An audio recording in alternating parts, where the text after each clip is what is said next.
예레미야가 아직 시위대 뜰에 갇혀 있을 때 여호와의 말씀이 그에게 두 번째 임하니라. 이르시되 이를 행하시는 여호와, 그것을 만들며 성취하신 여호와, 그의 이름을 여호와라 하는 이가 이와 같이 이르시는도다. 너는 내게 부르짖으라. 내가 내게 응답하겠고 내가 알지 못하는 크고 은밀한 일을 내게 보이리라. 아멘. 우리 3절 같이 한번 읽습니다. 시작. 너는 내게 부르짖으라. 내가 내게 응답하겠고 내가 알지 못하는 크고 은밀한 일을 내게 보이리라. 아멘. 오늘 말씀을 가지고 사방이 막혀도 열린 길이 있습니다 라는 주제와 제목으로 주의 마음을 이 새벽에 같이 나누기를 원합니다. 아주 먼 옛날의 이야기입니다. 중국의 춘추 전국시대라고 하는 그 시대에 당대 초나라라고 하는 강국의 영호걸이었던 항우라고 하는 아주 힘이 센 장수가 있습니다. 그 항우와 초나라의 군사가 적국인, 상대국인 한나라의 군사들에 의해서 포위가 되어버립니다. 전략과 전술에 의해서 포위가 된 것이죠. 그런데 한나라의 군사들은 이 항우의 힘이 강한 것을 알고 함부로 덤벼들지 않습니다.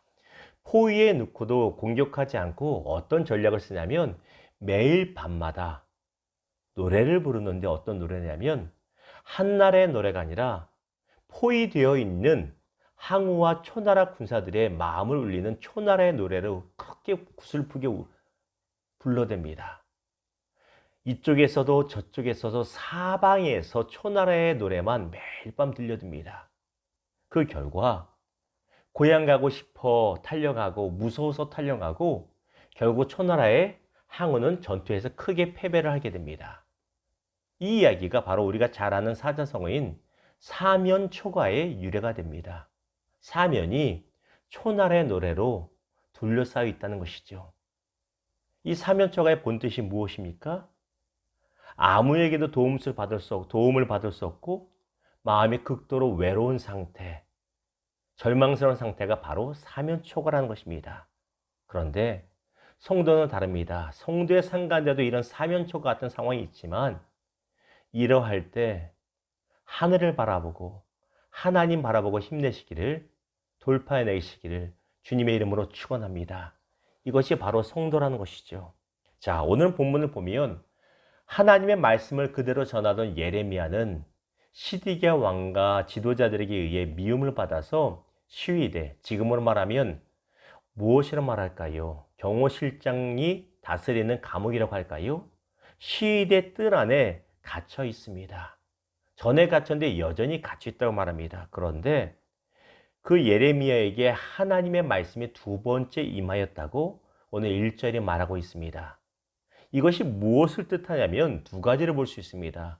하나는 비록 몸은 묶여도 자유는 없어도 하나님의 말씀과 능력은 매이지 않는다는 것입니다. 이 사실 기억하시기를 주님의 이름으로 축원합니다.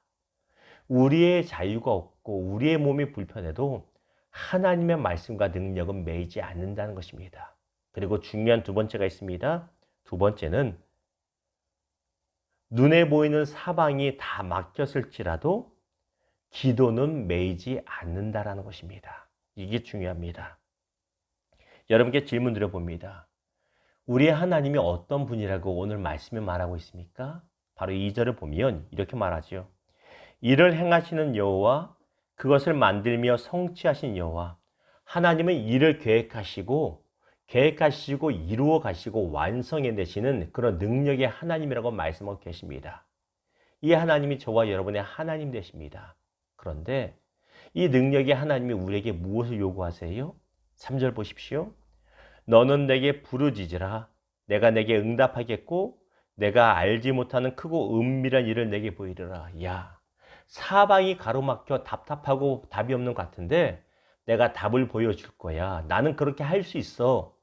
그런데 우리에게 주시는 제안이, 요청이 무엇입니까? 부르짖어. 기도하라는 것입니다.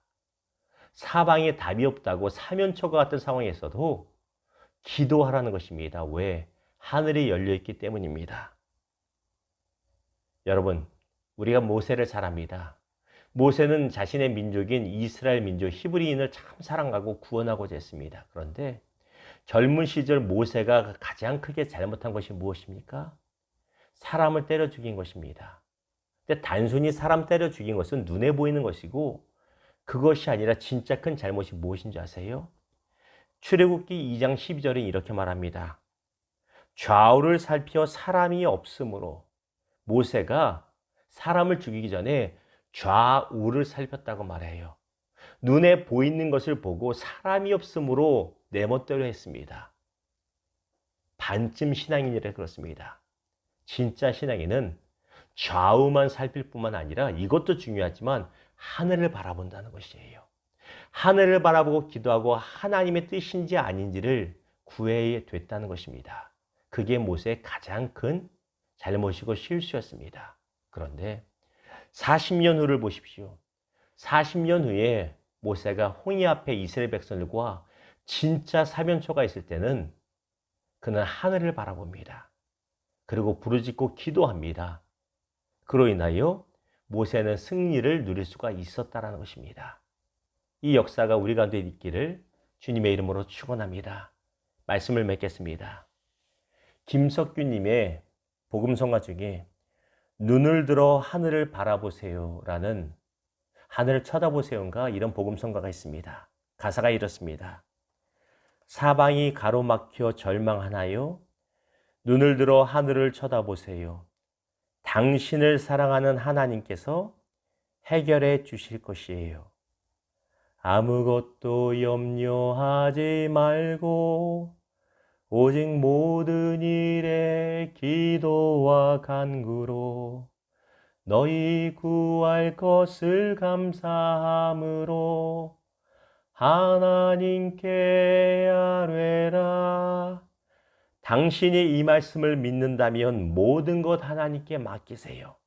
눈을 들어 하늘을 바라보세요. 그리고 기도하세요. 굉장히 직설적인 가사죠. 요즘에 이런 가사 많이 안 씁니다. 그런데 직설적이지만 정답을 말해주고 있습니다. 사방이 다 막힌 것 같은 사면초가 첩첩산중의 상황에도 열려있는 길이 있습니다. 어디입니까? 하늘입니다.